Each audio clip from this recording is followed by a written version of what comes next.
konuşmamın bundan sonraki bölümünü Kürtçe yapmaya çalışacağım.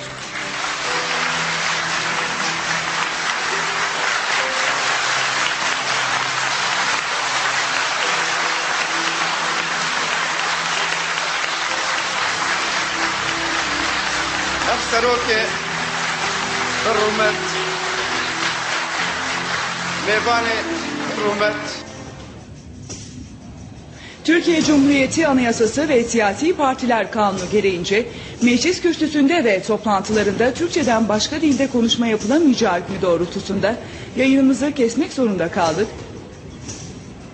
Car carla, medgo dayet çavayı.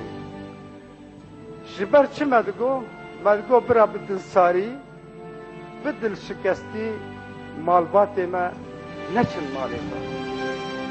Me zanî bû ku ji bo hûnçawayî em dibêjin bi hezara pêxistin û dara em ê bixwin. Lê rastî me digot ev malbatê me bira bidil şikestî ve neger.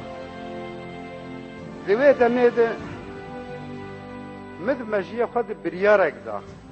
Muher got, me got rojekê di civînak fermî de gerek ez bi zimanê dayika xwe tişta bibêjim.